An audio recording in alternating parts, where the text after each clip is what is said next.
pag-aaralan natin ngayon ay Giving and Receiving. Tunghayan po natin ating title, Give and Receive. Sabi natin, Give and Receive. Sa buhay natin, hindi lamang binibigay ang buhay natin, binibigay natin sa Panginoon sapagkat siya lahat ang may-ari nito. Ang ating talento, bawat isa sa atin may talento. Nung ikaw ay pinanganak sa mundo, yan ay pinapractice, nagiging skills. At kaya ang regalo ng Diyos, karunungan, kaalaman, at ibig sabihin kahusayan. Binibigay rin natin ang ating mga tinatawag na oras. Yung pagpunta nyo rito, ay binigay nyo ang oras ninyo, ating lahat, sa Panginoon. 6 na araw, binigay ng Diyos sa iyo at sa akin para hanap buhay, subalit ang isang araw para naman sa Panginoon. Hindi lang binibigay natin ang ating oras, panahon, pati pera, kaya nating ibigay sa ating Panginoon. Amen? Ngayon, paano ba tayo magbibigay sa Panginoon ng oras, panahon, ng talento? Number 1 ay you must give sacrificially. Ang pagbibigay sa Panginoon ay meron din tinatawag na sakripisyo. Give sacrificially. Dito sa 2 Corinthians chapter 9 verse 8. The perfect example ng pagkakaloob sa Panginoon, oras, panahon, talento, pera, at pamilya. Walang iba kundi ang Panginoong Hesukristo. Tingnan natin sa 2 Corinthians chapter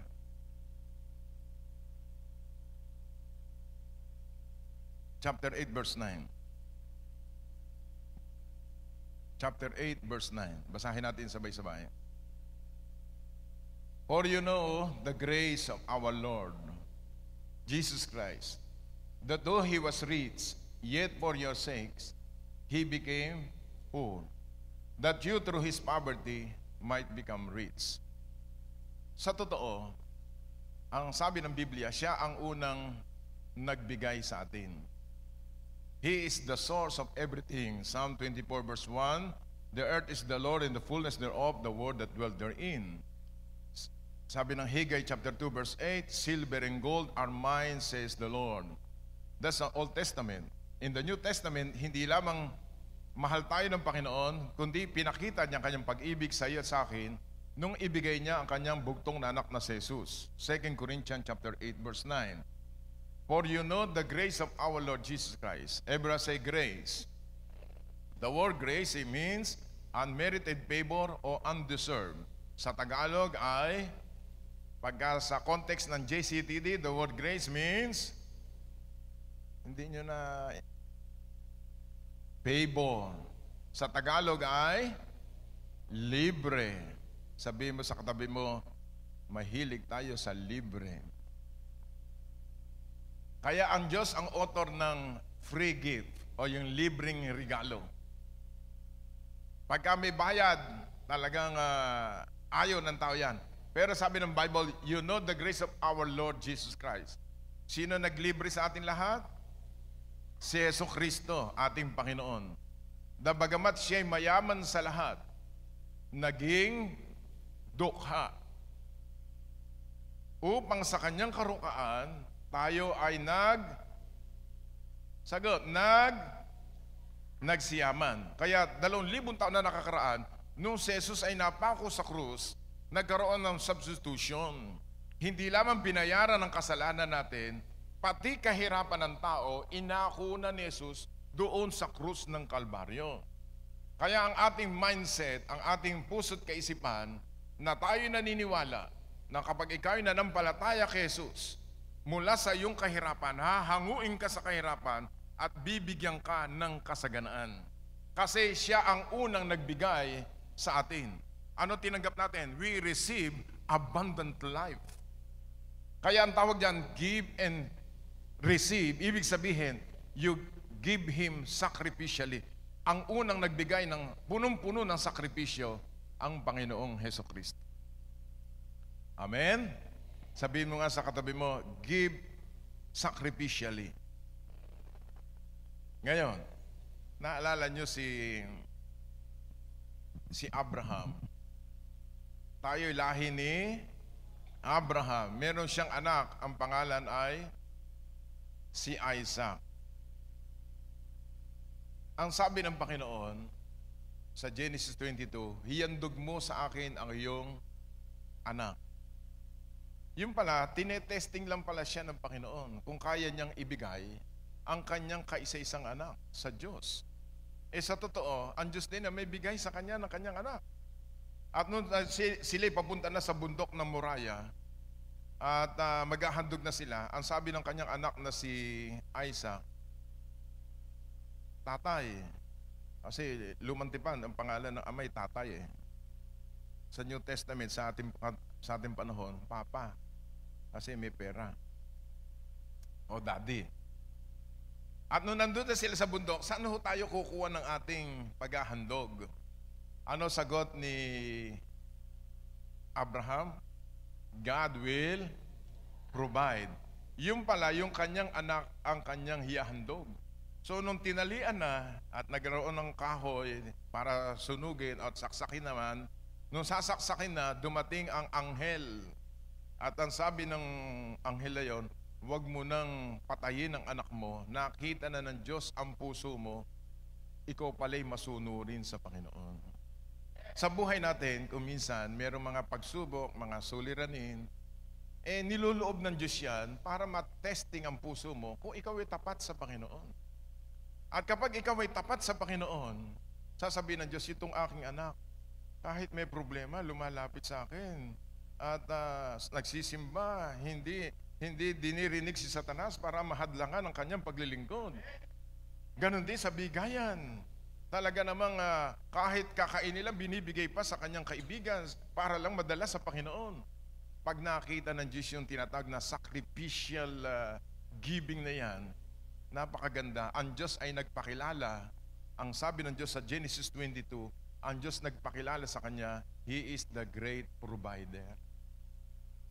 Tingnan natin Genesis 22. Join with me to read Genesis 22. Aklat mo ng Genesis 22. Everyone say, Jesus is my provider. Genesis 22:17.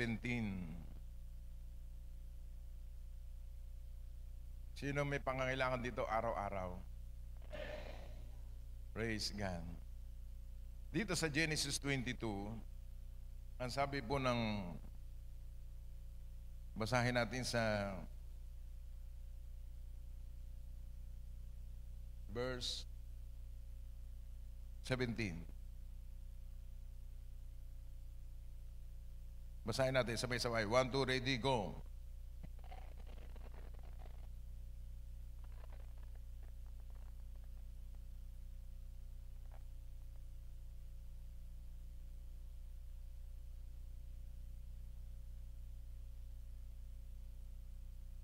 Yan yung pangako ng Diyos sa mga masunurin sa Kanya. Pero dito, nagpakilala ang Diyos sa verse 14 that He is Jehovah Jireh.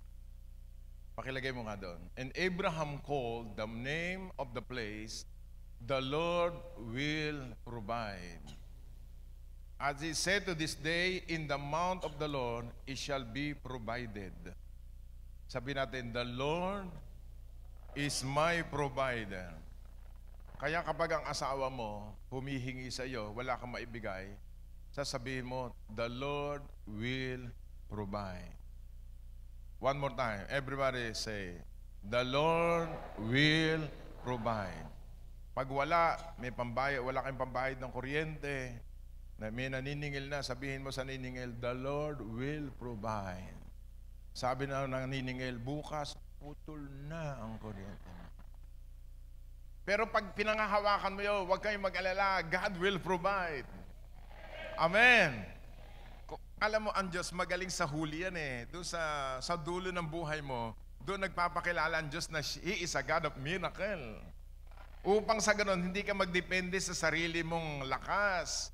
Kung minsan di alam kung saan ka kukuha, pero nakikita ng Diyos yun. Alam nyo, ibig sabihin ng the Lord will provide. Sa Hebrew, sabi doon, Jehovah Jireh. Sa Tagalog, nakikita ka ng Panginoon. Nakikita ng Diyos kung magkano laman ng iyong ATM, ng iyong wallet, ng iyong ipagkakaloob. Alam ng Diyos lahat yan. Amen? Kaya nung makita yan ng Diyos na mahal ni Abraham, ang Diyos na nagpala sa kanya, mula noon, yun ang naging dahilan kung bakit tayo pinagpala ngayon. At yung pangako ng Diyos kay Abraham, ating lahat yun. And sabi doon, I will bless you in blessing. Lagay mo sa 17, in blessing, I will bless you. Di ba kayo nagtataka? Buhat nung ikaw lumapit kay Jesucristo, pinagpala ka, at lalo kang pinagpapala ng Diyos araw-araw ng buhay mo, malusog, malakas, puno ng pag-asa ang buhay nating lahat. At pagkatapos tayong pinagpala ng Diyos, minumultiply niya pa. Everybody say, God is a God of multiplication. Ano imumultiply ng Diyos? Alam natin yun, yung ating buhay, hahaba buhay mo. I will multiply your years. Dapat 40 pa lang, patay ka na. Nabonagin ka ng 39. Kaya hindi mo napapasin, 80 ka na ngayon, nag-double. Amen? I will multiply your years. Sabi ng Bible sa Psalm 9, Proverbs 9 verse 11. Minumultiply niya kabuhayan natin. 5 tinapay, 2 isda equals multiplication. Nung nagbigay yung bata, alam niyo yung meron doon disipulo ni Jesus, tagagiginto. Si Philip at si Andrew, laging nagmimemorya kung ilan ang gagastusin. Sabi yung isa, boss, saan tayo kukuha ng makakain? Nag-retreat sila eh. Ang mga lalaki ay, ilan libo yung mga lalaki? 5. Magaan kumain. Sino mas malakas kumain? Babae, lalaki? Aga-aga sinusumbatan nyo na kami mga lalaki. Totoo yun. Pagka kami mag-asawa yung nagsasalo, pag nalilingat asawa ko kuha ng tubig, kinukuhanan ko. Sabi na asawa ko, bakit? Ubus nung, hindi ba ako kumakain? Ubus na. Sabi na asawa ko, nakakahalata ako ha. Hindi ba ako nakain? Ubusan mo na ako. Sabi ko sa kanya, ang laking kunguitok ako eh. 5,000 lalaki yung kakain. May asawa. 10,000, may 2 anak, tigda 2. Ilan lahat? 20,000. Wala sila makakain. Ilang Para ba isang tao? Naku, Panginoon, kung kailan pa nagtataas ang krudo at saka dollar, wala pa kaming hanap buhay. Saan kaya kami kukuha? Meron pa lang, sabi naman ni Philip, napakarami nito. Parang kukulangin kami. Meron isang bata doon. Sino dito naalala nung sila'y bata, pinababaunan sila ng nanay nila? Nung unang panahon ni Brother Efren Ayaay, saka ni Brother Bibeng, pagka binababaunan ng magulang, hindi doon sa plastic, doon sa dahon ng saging. Dahon ng saging yon. Sino nakakaalala ng ganon? Close. Okay. Sabi natin, ang tikom na kamay ay lalo naghihirap. Ang bukas ang kamay, lalong mangyayari yan sa inyo.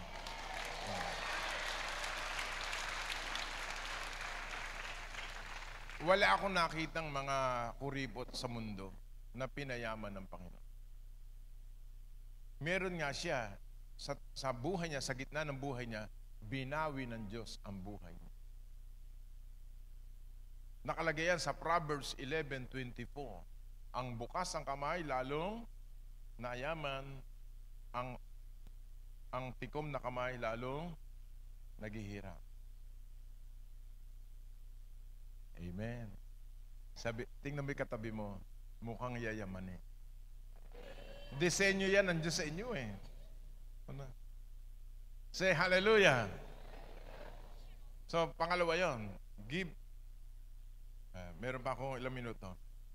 Give cheerfully. Pag nagbibigay tayo, masaya. Gabi pa lang. Sino dito, Sabado pa lang, excited na para maglinggo? Amen. Kami hong mag-asawa, for the glory of God, natutuhan ko yan, na bigay pala ng bigay, yung pala sikreto niyan, ng masayang buhay. Huwag kang manghihinayang. Alam mo, ang Pilipino, minsan nanghihinayang. Huwag kang manghihinayang. Huwag tayo parang si Judas. Alam niyo ba si Judas? Kilala niyo ba si Judas? Yung sticker nandun sa jeep, nakalagay daw, God knows who does not pay. Ha? Magbibigay yung isang babae kay Jesucristo, binulungan. Huwag mo ibigay kay Jesus. Ibigay mo na lang doon sa mahirap. Nirebuke siya ng Panginoon. Ako ngayon lang makakasama nyo. Ang mahirap lagi nyong kasama. Ang punto doon ng Panginoong Jesucristo, si Judas, mayroong espiritu ng harimunan. Ba't ka magbibigay dyan? Alam mo sa simbahan, ganun din. Pero wala dito noon. Kung sino hindi nagbibigay, yun ang maraming tanong. Ako'y ganyan ng una eh. Kaya alam ko eh. Nung una kong attend sa simbahan, may bigayan. Oh, bigayan na naman. Hindi naman ako nagbibigay, natutulog lang ako sa simbahan. At nakatapat pa ako sa aircon. At pagka bigayan na, kiwal ng kiwal yung aking puwet. Bigayan. Isang araw, naging pastor ako. Yung palang aming pamasahe, yung merienda namin, doon pala galing yun. Kaya mula noon, napahiya ako sa Panginoon. Kahit saan ka man pumunta, mayroong bigayan eh. Pumunta ka sa kasal. Sino dito umatin ng kasal? Pupunta ka ba daw, walang dala? May dala ka nga, puro baso naman. Ilan ang dala mo? 7. 7 kayo, nangumbida ka pa, hindi ka naman kumbidado, ha? Di ba nakakahiya yan? Pumunta ka ng birthday, di ba? May dala ka rin. May regalo ka. Amen? Kahit saan, mayroong bigayan. Mas lalo ang mga anak ng Diyos, sanay na sa bigayan. Say hallelujah! Acts 20:35. Lagyan natin, Acts 20:25. Pangatlo, give willingly. Ang pagbibigay ay kusang loob. Acts 20, ano yan? It's more blessed to give than to receive. Anong verse yan? Acts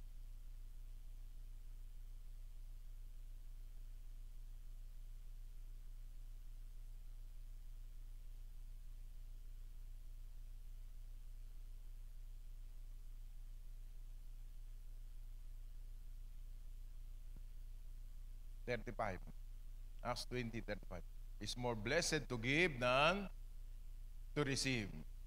So, ang pagbibigay natin, mas mapalad ang nagbibigay kaysa tumatanggap. It's more blessed to give than to receive.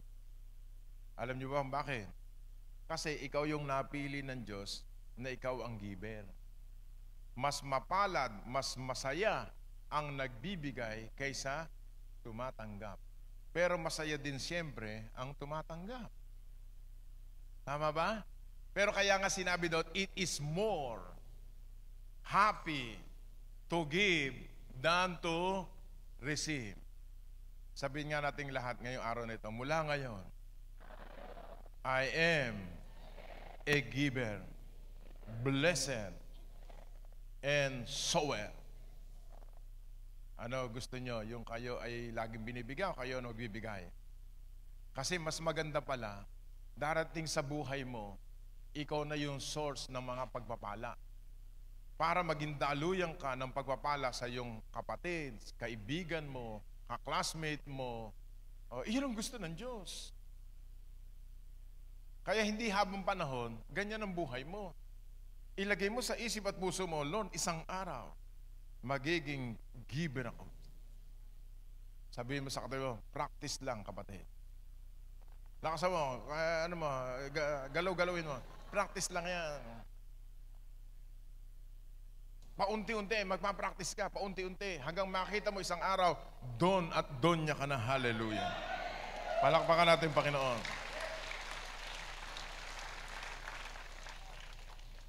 Pang-apat, give generously. 5 lang to. Give generously. Luke 6:38. Giving and receiving. Sabi natin, giving and receiving. Okay, basahin natin lahat. 1, 2, ready, go. Tama na muna doon. Tama na muna. Ulit. Give, it will given to you. Tagalogin natin. Alam niyo ba sa Tagalog yan? Magbigay ka at ikaw ay... Sino bibigyan? Sagot. Sino ang bibigyan? Yung nagbigay. Sabihin natin, magbigay ka. Sabihin mo sa katabi mo, magbigay ka. At ikaw ay bibigyan. Kaya ngayon, bibigyan mo ako. Alright. Ngayon, bakit walang nagbibigay sa atin? Kasi nga, ang unang talata nakalagay, magbigay ka at ikaw ay bibigyan. Eh, sino ba nagsasalita dyan? Politiko ba yan? Hindi. No, ako'y nangangampanya dati. Pinangakuan ko na kayo, gusto nyo pang tuparin, ha? Di ba? Ganun eh. Eh, ito, sabi ng Bible, magbigay ka at ikaw ay bibigyan. Ito ang prinsipyo ng kaharian. Tumingin kayo muna. Noong unang panahon, si King Hiram, si Queen Sheba, pag lumapit kay King Solomon, may daladalang toneladang ginto, spices, lahat ng magaganda na mga bagay-bagay, panregalo. Ngayon, ang protocol ng mga hari, hindi nagpapatalo sa bigayan. Pag ikaw ay nalamangan, ibig sabihin, naduhagi ang iyong paghahari. Kaya si Jesucristo, iyan ay sinabi ni Jesus. Dahil si Jesus ang hari, kapag nagbigay ka sa Kanya, ikaw ay bibigyan, ano resulta ng Kanyang pagbibigay? Good measure, pressed down, shaken together, running over, will put into your bosom. Kaya pag inagbigay ka sa hari ng mga hari, ibabalik sa iyo ng siksik, liglig, umaapaw, hustuntakal, walang silid, kalagyan sa buhay mo. Yung malakas mo malakpak, may ibibigay yan Diyos sa iyo. Ang tawag yan ay sowing and reaping. Nagbigay ka ng pagmamahal, aani ka ng pagmamahal. Nagtanim ka ng ngiti, di puro ngiti lang ang aanihin mo. Amen. Nagtanim ka ng inis, di sige, puro inis ang aanihin mo. Sino gusto ng, nagtanim ka ng mangga. Ano aanihin mo mga ilang panahon? Mangga. What you sow is what you reap. Amen? Nagtanim ka ng kamatis, aanihin mo ay kamatis. Sino gusto pera? Ba't di ino itatanim mo? Magtanim ka sa mahirap, may namamalimos. Diba? Ang hina-hina ka, ganon-ganon. Kumakatok sa sakyan mo. Nahinto doon sa stoplight. Bigyan mo kaagad. Mahirap mamalimos. Merong kumatok sa bahay mo. Pulubi. Yan pala, nagkakatawang tao lang pala, Panginoon. Tinetesting ka lang pala. Dahil katatamo mo lang sa loto. Hindi ka bibigyan ni Lord. Bigyan mo. Sapagkat ang tumulong sa mahirap, ang Diyos ang may utang. Huwag mong kalilimutan lagi yung magulang mo. Tulungan mo magulang mo. Sino dito mga anak? Oh, bibigyan mo nanay mo lagi ng pera. O kaya paglilingkuran mo, hahaba buhay mo, giginhawa ka. Tumulong ka sa simbahan. Ang sabi ng Bible, alam niyo ba, nakita ko sa Bible, ang tumutulong sa simbahan, pagpapagawa ng simbahan, hindi dahil nagpapagawa ako, matagal niyo na alam yan, VIP pala na langit. Kasi meron doon isang centurion, hindi pinapansin siya ni Jesus. Eh sabi ng mga elders, boss, itong taong ito, isang centurion ito, nagpapagawa ng simbahan, mahal na mahal ang bansa. Eh nung marinig yun ni Jesus, sabi ngayon din, pupunta ako sa bahay mo. Pagagalingin ko yung katulong mo. Hindi, sabi ng centurion, wag na po, sabihin nyo lang, gagaling na yung katulong ko. Mula noon, gumaling na. Ano naging sikreto ng centurion? Tumutulong sa gawain sa Panginoon. Palakpakan natin Panginoon. Panghuli. Panghuli. Give freely. Pag sinabing freely, talagang free will. Ibig sabihin, talagang normal na sa iyong pagbibigay. Hindi na baga sa gripo. Di ba may gripo sa probinsya, natutuyuan ng tubig. Pinapasalubungan pa. Eh, ang pagbibigay pala, kusa. Talagang normal na sa buhay mo yon. Wala na ibang sermon pa. Pagka bigayan, bigay. Ano gusto nyo? Yung nagbibigay o kayo binibigyan? Ano gusto nyo? Aabuluyan o nag-aabuloy? O, yun pala eh. Alam nyo pala eh. Kusang loob yun. Ang sabi ni Jesucristo, pag may nanghihingi sa iyo, huwag mong tatanggihan. Pero wag naman yung kotse hinihingi. Hindi yon. Pag konti-konti lang humihingi. Kaya nga dito sa simbahan, bawal ang utangan. Kasi pag uulitin natin, pag sa simbahan, uso utangan, mauubos ang miyembro. Dahil yung magkatabi dati, sa gitna na naupo yung pagka ng utang na. At pag sinisingil na, doon na sa likod. Wala pang closing prayer, nawala na. Kaya ang maganda sa simbahan, magbibigayan. Amen. Nangihiram yung kapatid mo ng 5,000. Huwag mo bigyan 5,000. 500 na lang. Senior citizen discount. Amen. Eh, totoo yun. Is more blessed to give than to receive. At lahat ng nagiging giver sa Bible, nakita ko, pinayaman ng Panginoong Diyos. Hallelujah. Tumayo tayo lahat.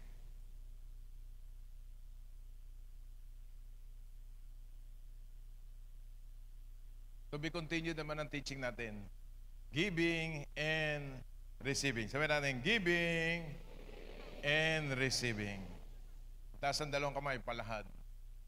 Sumunod sa mikling panalangin na lahat. Sabi natin, Panginoong Hesukristo, salamat po. Ikaw ang unang nagbigay sa akin ng iyong buhay upang ako ay magkaroon ng buhay na walang hanggan. At ako rin ang pinagpala mo sa aming pamilya. Mula sa araw na ito, bless my hands at lagi mong gawin na ako ay pinagpalang tunay upang maging daluyan ng pagpapala ng aking mga mahal sa buhay, sa mga nangangailangan. Lord Jesus, thank you. Sige, lahad mo kamay mo. Humiling ka sa Panginoon. Close your eyes and bow your heads. Araw ng linggo ngayon, araw ng panambahan sa Panginoon. Everybody, close your eyes and bow your heads, please. Thank you, Jesus.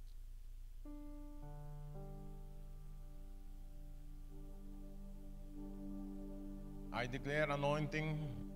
Lord Jesus, release your anointing upon their hands in the name of Jesus. At sa lahat ng mga negosyanteng nanonood ngayong umaga, pagpalain mo sila. Command the blessing from the north, south, east, and west. Command right now. Pagpalain mo kalang mga anak sa ibang bansa, mga mag-ulang nila at mga ama. Command the blessings to come forth right now in the name of Jesus. To be a channel of blessings. To be a source of blessings in the name of Jesus. Restore everything. What the devil stole in your life, He will bring it back 7 times. Lord, thank you. Release the kingly anointing sa lahat ng mga dumadalo ngayong araw na ito. Pinaranas mo ang tunay na kasaganaan ng aming buhay. Ano man ba ang ipagdadamot namin sa iyo? Panginoon, salamat po ng marami. We thank you, we bless you. Kung kayo may sakit at may karamdaman, ilagay mo ang kanang kamay mo sa bahagi ng katawang mo may nararamdaman. Panginoon, pagalingin mo rin ang mga taong may karamdaman. Ikaw ay nasugatan na bugbog, sa iyong mga latay kami nagsigaling. Hallelujah. Kung ang mahal nila sa buhay na iwan sa kanilang mga tahanan may sakit, pagalingin mo ngayong araw na ito. Iba dito may sakit sa tiyan. The Lord is touching your stomach right now in the mighty name of Jesus. Yes, Lord. Iba may sakit sa paa, sa buto, sa laman, sa inyong organ. Release and receive your healing right now in the name of Jesus. Hurabakanda rabakia rasikara rabahanda. Hurabarasika lalabahanda. Ikaw nawawalan ka ng pag-asa, kapatid, kaibigan. Plano ng Diyos. Hallelujah. Maganda ang plano ng Diyos sa buhay mo. Hallelujah. Do not be disappointed. Whosoever call upon the name of Jesus shall not be ashamed. Hiyaraku rabakia rabasika rabahanda. We thank you. We bless you, Lord. Panginoon, sino man merong unspoken request, ikaw nakakaalam. You are Jehovah Jireh, our great provider. Panginoon, pagpalain mo ang kanilang mga pamilya, ang kanilang kabuhayan, ang kanilang mga pinansyal. Command the heavens, Lord, to open right now at ibuhos ang mga pagpapala sa kanilang mga buhay. We thank you, we bless you, and we adore you. Whatsoever we desire when we pray, believe that we receive it and we shall have it. Dinudulog sa iyo lahat ng mga kabataan, makatapos sila ng pag-aaral in the name of Jesus. Habang ama, ina, nagsasakripisyo, naghahanap buhay, ibigay mo rin ang para sa mga anak nila makatapos ng pag-aaral. At kapag sila nakatapos ng pag-aaral, professional na sila, i-bless nila ang kanilang mga magulang. In Jesus' mighty name. Marami pong salamat ngayong araw na ito. We thank you, we bless you. In Jesus' name, amen and amen. Bago tayo maupo, kumamay ka ng kaliwat kanan, sabihin mo, you are a giver now. You are blessed forever and ever. Okay, makakupo na tayo lahat.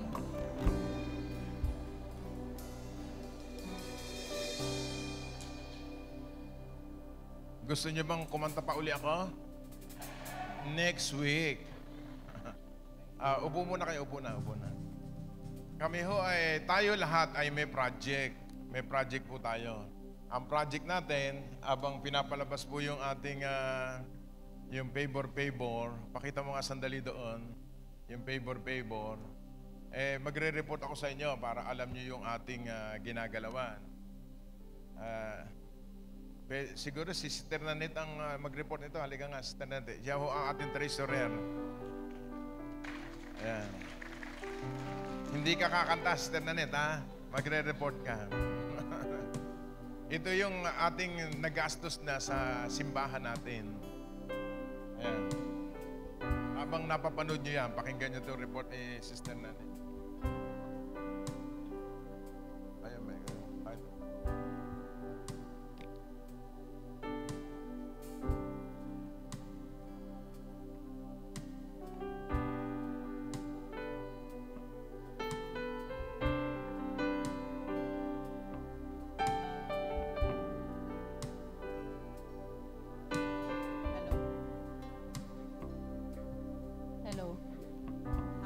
morning po sa lahat. Nais ko lang pong mag-report para po sa Favor Collection. Ang total, nagsimula po tayo last March of 2023. Ang total cash collection po natin ay umabot sa 2,665,2,665,265 pesos. Palakpakan po natin ang At meron din po tayong mga direct deposit na nanggaling sa iba't ibang lugar, sa iba't ibang tao sa buong mundo na nagkakahalaga po ng 1.8 million pesos. Glory to God. Ang total collection na po natin ay umaabot po sa 4,465,265. Ito naman po ang ating mga expenses na para sa ating ongoing construction. Ang nabayaran na po natin ay nagkakahalaga ng 3.7 million pesos. Ang other expenses po ay 212,500 at sa nakaraang 2 buwan po na ongoing na construction na nagkakahalaga po ng 1.3 million 79,060 pesos. Ang total expenses po ay umabot na po sa 5,291,560. So sa total collection po natin na 4,465,000, niles po natin ang expenses po natin na 5,291,000, may negative po tayo na 826,295. Saan po natin kinuha yon? Yun po ay kinuha natin sa savings ng church. Kaya ine-enganyo ko po, ine-encourage ko po ang lahat na patuloy na magbigay, na magsuporta sa ating proyekto. Salamat po sa buhay ng bawat isa. Tayo po ay manalig na ito po ay magagawa within 3 years. Salamat po.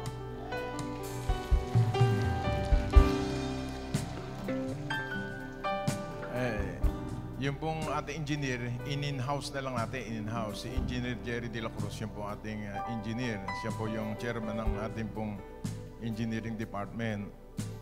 At kahapon, nag-usap kami, kailangan bago mag-ulan, lalagyan po yan ng simento. Ang tawag doon ay cement, ano tawag doon? Yung mixed cement. Ano matawag doon? Yung may mixer, tapos ilalagay doon. Nagkakalaga ng 2.5 million.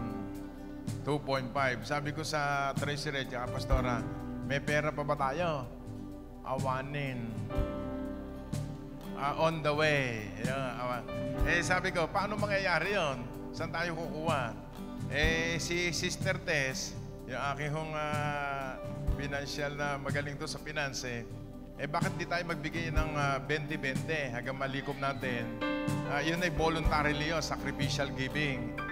Bukod sa nagbibigay kayo ng 1,500, para itong ating bago magtagulan, malagyan na ng Mount Foundation.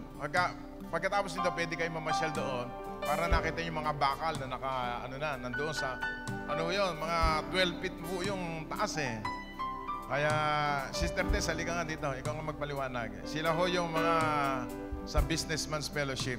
Konting minuto lang po, mga kapatid. Asa yung mikropono.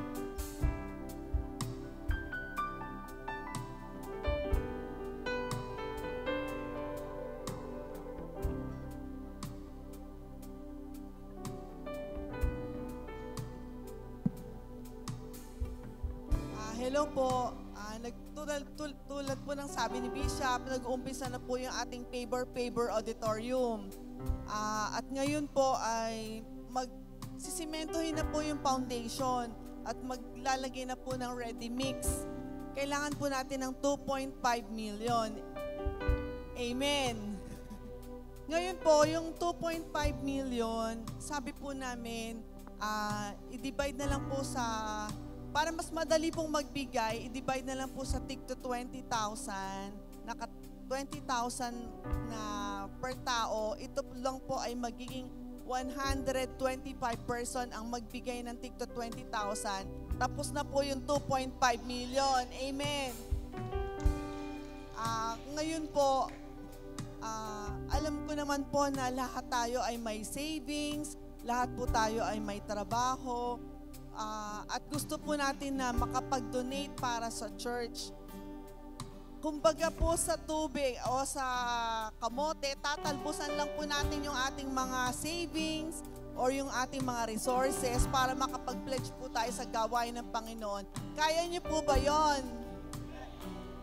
Alam niyo po, napakabuti po ng Lord. Tayo po yung pinagkatiwalaan para sa malaking building. Ang ibig sabihin po nun, sa atin po padadaanin ng Lord ang malalaking blessing. Tayo po yung gagawing daluyan ng pagpapala. Amen. Payag po ba kayo? And willing po ba kayo? Lahat po na magpe-pledge doon, pagpapalain po ng Lord. Gaano ba naman po yung magbigay ka ng 1 milyon kung 10 milyon naman ang bibigay sa'yo ng Lord, di po ba? Amen. Kaya niyo po bang tanggapin yon? Amen. So ito pong building na to na ipatayo po natin. Nung una po, hindi natin alam kung paano tatapusin. Pero ngayon, tingnan niyo po, naka-aircon na tayo. Yung pong paper auditorium, akala po natin napakamahal, 500 million. Pero wala pong imposible sa Panginoon. And sa atin po padadaluyin ng pagpapala. Kaya practice, magbigay po tayo para sa gawain. Amen. Ngayon, sabi ko doon sa engineer, kausapin yung Pancho yung ready mix eh. Binigyan lang ako ng imbis na 90 days, binigyan lang ako ng 30 days. Kaya yung pagbibigay natin ng halimbawa, talagang gusto nyo magbigay, ito po hindi sa pilitan, talagang kusang loob. Within 15 days, we can raise that fund.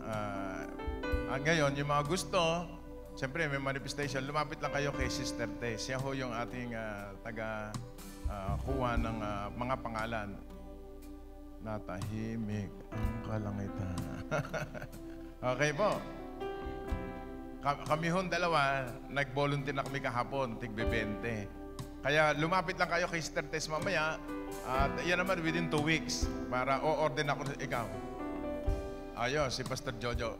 Sige, para hindi tayo matagal, lumapit na lang kayo kay Sister Tess habang nag-graduation. Hindi po tapos tayo. Magandang araw po sa inyo lahat. God bless you sa inyo lahat. Tawagin natin yung ating mga principal sa ating graduation.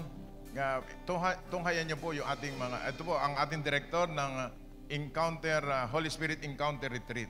Si Brother Pat Artus, ang kanyang asawa din, si Sister Mila.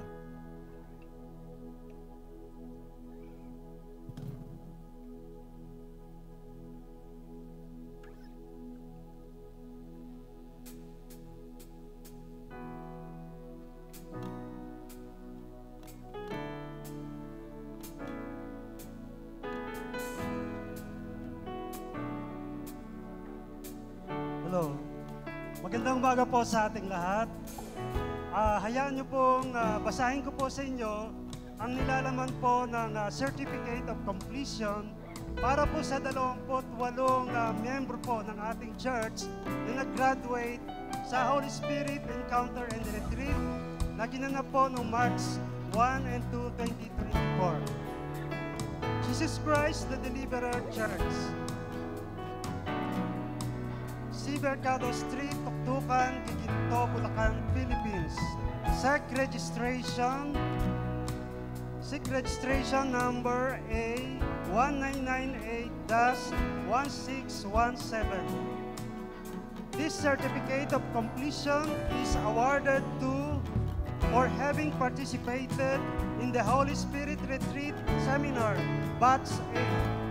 Held on March 1, 2024 and March 2, 2024 at Jesus Christ the Deliverer Full Gospel Church. This certificate is given this 3rd day of March 2024. Signed, Reverend Lilibet M. Malangin, JCTD CEO and Administrator. Signed, Bishop Chodolo C. Malangin, JCTD Founder and President. Marami pong salamat.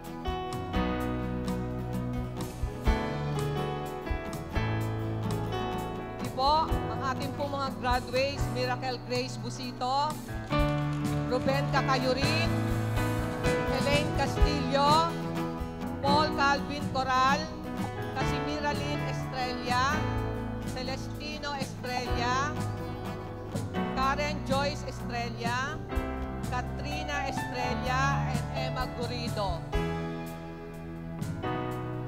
At susunod po si Ramil Gogoli, Emma Hernandez, Hipolito Jair, Lilibet Quezon, Estela Infantado, Iris Infantado, John Leo Lagman, Maribeth Luzares, Chester Oreta, Delia Oreta, Eddie Payungayong, Sandra Payungayong, Angelica Pederio, Teresita Pederio, Mirna Ramirez,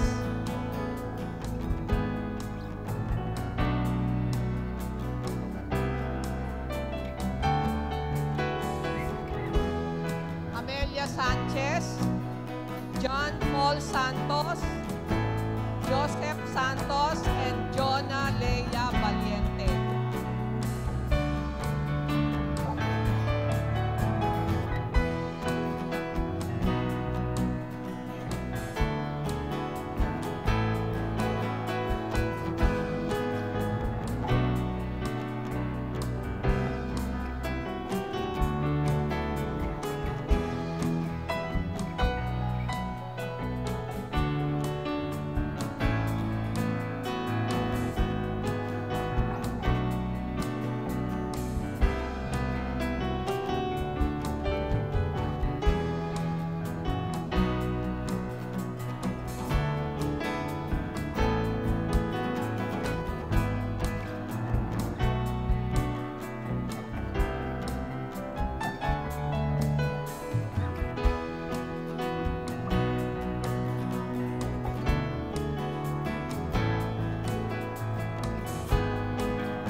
Praise God.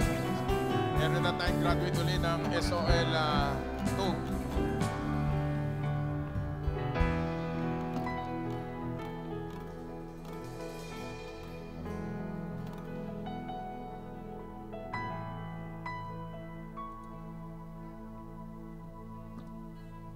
Ito naman po ay ang pag-graduate po ng pagtatapos ng SOL 2 na ginanap po noong February 5 hanggang March 2023.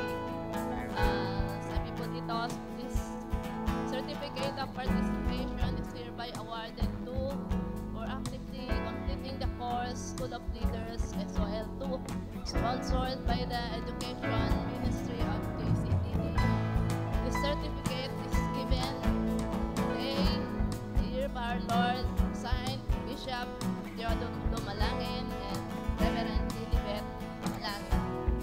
So, tinatawagan ko po si Sister Janet Abalos.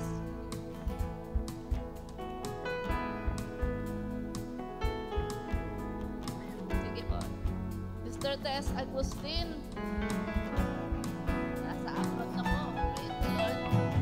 Si Sister Jonalyn, Sister Miriam de la Cruz. Meron na po.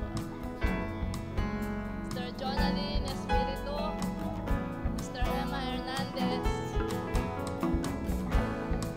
Sister Monina Santos. Si Winley Oreta. Praise God.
Okay. Bago tayo mag-close in prayer, tuloy ko yung announcement kanina. Yung mga gustong mag-commit ng 20,000 pataas o 20,000, pwede bang tumayo ngayon? Sige, yung mga... Sige, yung tataya. Pastor Jojo, di ba? Nagtaas ka naman. Yan. Para meron ng commitment. Sige. Yan. Ayun. Tess, para makita natin yung mga gustong magkaloob sa gawain ng Panginoon. Ayan, Sister Ana, Pastor Jojo. At pagka hindi pa kayo desidido, pwede pa naman sa isang linggo. Alright? Kahit na doon hindi 20, basta bukal sa puso nyo, 5, 10. O kayo nahihiya, 1,000,000, hindi ko nabanggit. Okay lang po yun, 1,000,000.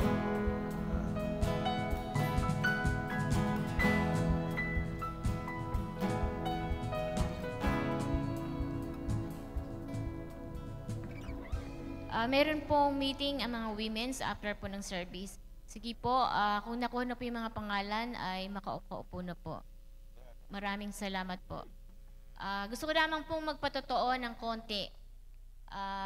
Kahapon po, nag-uusap lamang po kami nila Sister Tess kasi sila po yung nag-uusap, hindi ko po alam. Pagdating ko po dun sa upuan, ang sabi nga po ay kailangan po tayong mag-raise ng 2.5 million. At sabi ni Sister Tess, Pastora Lily, isa ka doon. Nagulat po ako kasi wala naman po akong hawak na pera. Pero hinakbangan ko po yung aking pong pananampalataya at sumagot po ako kay Tess. Sige Tess, 20,000 kami ni Bishop. Si Bishop po ay inilabas niya yung lahat ng laman ng bulsa niya kahapon. Kumbaga, binigay niya lahat yung laman. Ang gusto ko lamang pong ipatotoo, sumagot po ako kay Tess na wala po akong 20,000. Ako po nananampalataya lang. At ako po ay nagsabi kay Lord, Lord, hinakbangan ko yung pananampalataya ko, pero ikaw po ang magpo-provide. Alam po nyo, pagdating ko po, after po ng Holy Spirit Retreat, pagdating ko po dun sa bahay, meron pong nag-text sa akin na may magbibigay po sa akin may magbibigay po sa akin. At sabi ko, Lord, thank you kasi kasasagot ko lang kay Tess, nag-provide na ang Panginoon para ako ay magbigay. Ang gusto ko pong sabihin na totoo po ang Diyos natin na hakbangan mo lang yung pananampalataya mo. The Lord will provide. Huwag po kayong matatakot sapagkat ang ginagawa po ng kaaway ay bibigyan ka ng takot para hindi ka makapagbigay. Kasi ang sabi nga po, ang gusto po ng Panginoon, kapag ikaw ay nagbigay, sino ang bibigyan? Yung nagbigay, di ba? Kapag po tayo nagbigay, bibigyan ka ng siksik, liglig at umaapaw. Kaya wag po kayong matatakot at hakbangan lamang po ninyo yung pananampalataya natin at tayo po ay susunod sa Panginoon. Kahit po magkano, kung ano po yung sabihin ng Panginoon, siyempre tayo naman pinananalangin, kung ano po yung sabihin ng Panginoon, yun po yung ibigay natin. Kaya alam ko po na mayayari po ang favor-favor. Ako nga po bilang pong administrator, sabi ko, Lord, hindi po ako mai-stress dahil ikaw ang magpo-provide. Hindi po ako natatakot, hindi po ako nangangamba sapagkat ang Diyos natin ay buhay at tumutugon sa ating mga panalangin. Salamat po. Amen. Tayo tumayo lahat. At announcement dun sa lahat ng mga gumraduate ng school Holy Spirit Retreat. Sa isang linggo, bakasyon muna kayo. Ngayon ba bakasyon? Sa isang linggo, tuloy na. Sa susunod, after ng 2 weeks, meron na kayo schooling. Tuloy-tuloy na po yan, SOL1. Palakpakan natin ang Panginoon. To God be the glory, honor and praises. Tayo manalangin ang pagpapala ng Diyos Ama, Diyos Anak at Diyos Espiritu Santo sa maaming lahat. At pagpalain mo po ang Favor Auditorium. Alam po namin, you are the source of everything. You are Jehovah Jireh. Ingatan mo kami sa buong sanlinggo, sama kami paroroon. Pagpalain mo ay makamay. Pagpalain mo lahat ng mga estudyante, ingatan sa kanilang pag-aaral. Ano man ang aming gagawin, saan mo kami paroroon. Samahan mo kami na iyong makapangyarihang Espiritu Santo. We thank you, we bless you. In Jesus' name this we pray. Amen and amen.